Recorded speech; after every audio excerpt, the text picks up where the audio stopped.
നിത്യക്കുട്ടി, എന്തിനാ നിത്യക്കുട്ടി ഇങ്ങനെ വയ്യാതെ ഇറങ്ങി നടക്കുന്നത്? കുറച്ചേരം പോയി റെസ്റ്റ് എടുത്തുകൂടെ? കാല് വേദനിച്ചിട്ട് ഞാനൊന്ന് പോയി കിടന്നതാ.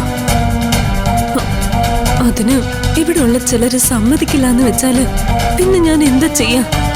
ആരെ സമ്മതിക്കായിരുന്നു? ആ ദേവിക, അല്ലാതാരാ? ആഹാ, അപ്പോ എന്നെ വെല്ലുവിളിച്ചിട്ട് അവള് നിത്യക്കുട്ടിയുടെ അടുത്തേക്കാ വന്നല്ലേ? ഏ, ശരത്തേട്ടനെ അവര് വെല്ലുവിളിച്ചോ? എന്ത് പറഞ്ഞ്? അതിനാരാ അവർക്ക് അധികാരം കൊടുത്തേ? അധികാരം കൊടുത്തേ നിത്യക്കുട്ടിയുടെ അച്ഛനാ. ആ ഒരു ബലത്തിലല്ലേ അവരിവിടെ കിടന്ന് പൊളയ്ക്കുന്നത്.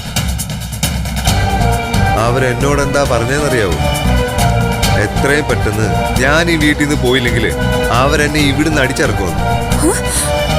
അത്രയ്ക്കായോ അവര്? എങ്കിലേ അതൊന്നും അറിഞ്ഞിട്ട് തന്നെ കാര്യം. നിത്യക്കുട്ടി, ഇപ്പൊ ചോദിക്കാന്ന് പോകണ്ട. അവരാകെ പിരിയളഞ്ഞ് നടക്കുക. എന്തും ചെയ്യും എന്ന് കരുതി മിണ്ടാതിരിക്കാൻ പറ്റുമോ? അപമാനം സഹിക്കുന്നതില് ഒരു പരിധിയില്ലേ? ശരത്തേട്ടൻ പറഞ്ഞില്ലായിരുന്നോ എന്റെ ചികിത്സയ്ക്ക് ചെലവായ 10 ലക്ഷം രൂപ അച്ഛന് തിരിച്ചു കൊടുക്കാന്ന്? അത് കൊടുത്തില്ലെന്നും പറഞ്ഞ എന്നെ കളിയാക്കാൻ വന്നത്. അവളെന്റെ പുക കണ്ടേ വേണം. ശരത്തേട്ടൻ എന്തെങ്കിലും പറഞ്ഞായിരുന്നോ? ഇല്ല.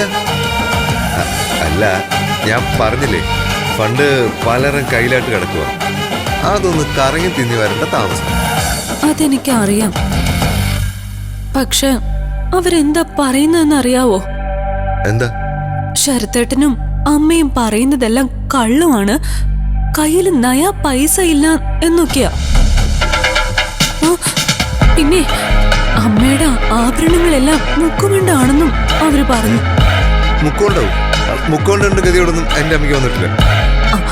അത് പിന്നെ എനിക്കറിയത്തില്ലേ, അതുകൊണ്ടല്ലേ ഞാൻ അവരെ വെല്ലുവിളിച്ചത്. വെല്ലുവിളിച്ചെന്നു? എന്ത് പറഞ്ഞു? ശരത്തേട്ടന്റെ അമ്മയുടെ ആ നെക്ലസ് ഇല്ലേ, എന്നെ കാണാൻ ആദ്യമായിട്ട് വന്നപ്പോ ഇട്ട ആ ഡയമണ്ട് നെക്ലസ്, അതുപോലെ തന്നെ ഒരെണ്ണം ശരത്തേട്ടൻ എനിക്കും വാങ്ങിച്ചു തരുമെന്ന്. നെക്ലസോ? ഡയമണ്ട് നെക്ലസോ? ഞാനിപ്പോ പറഞ്ഞു. ഞാൻ പറഞ്ഞ ശരത്തേട്ടൻ വാങ്ങിച്ചു തരത്തില്ലേ? ഇല്ലെങ്കി വേണ്ട. അവരുടെ മുമ്പില് ഞാൻ എന്നും ഇങ്ങനെ നാണം കെട്ട് നിന്നോളാം.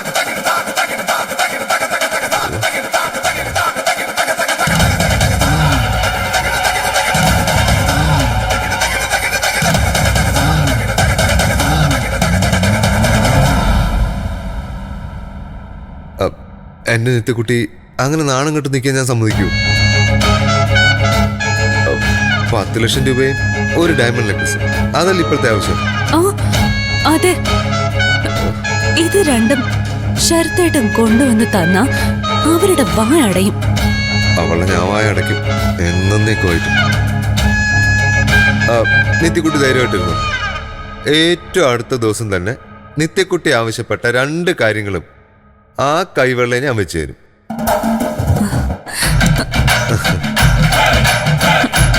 മതി ശരത്തേട്ടാ, എനിക്ക് സന്തോഷായി. ഞാനേ ഈ കാര്യം അവരോടൊന്ന് പറഞ്ഞിട്ട് വരാം.